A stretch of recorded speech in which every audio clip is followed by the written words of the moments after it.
Well, this is my son, Drew, our oldest boy, and this is Garrig, our middle, and then Ty is our third baby, and my husband, Justin.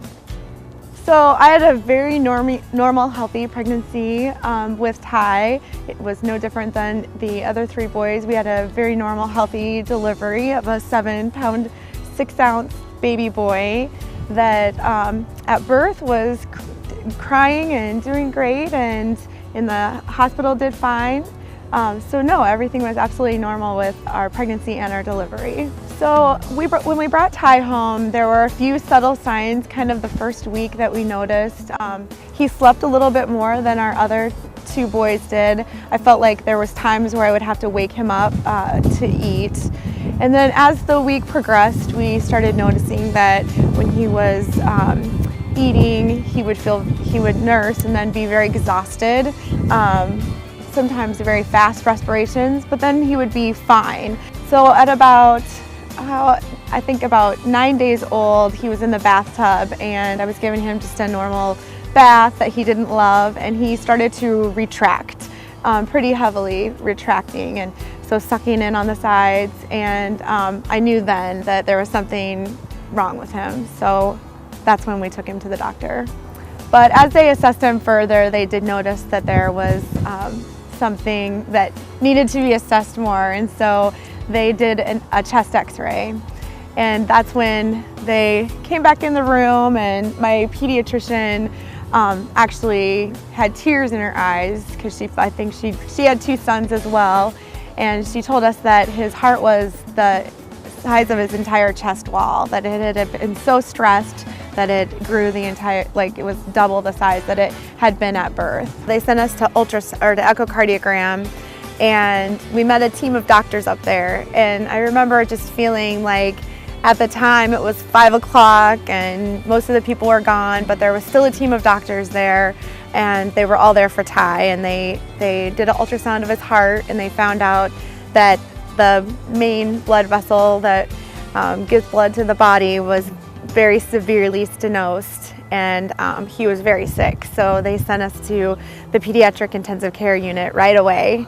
And a group of doctors actually walked us up there. So when he got up there, they gave us a pager, and they said, here's a pager, we'll page you when we're done putting all of his IVs in. And I remember at that time, that was the first time I'd ever left Ty's side. So it was pretty emotional for both of us, just hearing all this all at once, and then, you know, very surreal. They had him for 2 days trying to get him healthy enough to have heart surgery. And then 2 weeks of life, Ty had closed heart surgery where they did an incision through his back called a thoracotomy, and they did heart surgery through there. So his surgery was about 5 hours long, probably the longest 5 hours of our entire lives. And I think the hardest thing in the world for us was when they rolled his little cart into the operating room, and we watched him go, and we both just fell to the ground because we couldn't believe that it was happening. I think everything hit us right then. But surgery was about 5 hours, and when the doctor came out to tell us how he was doing, he told us that we were very, very lucky that we took Ty in, and that his aorta was so stenosed that he may not have had very many days left to live. And so, you know, we were so blessed and so lucky. And at that time he said, I want you to I'm saying that to you guys to pat yourselves on the back for trusting your gut and for coming in and bringing him in. And so I think, you know, after it was all said and done, those are words that just resonate through the whole experience, and still now to this day. While we went back yearly for the first few years, and then his last check, he was doing so well, and I think the first couple years are the years where the heart grows the most, and so they worry about the aorta stenosing again or closing back up.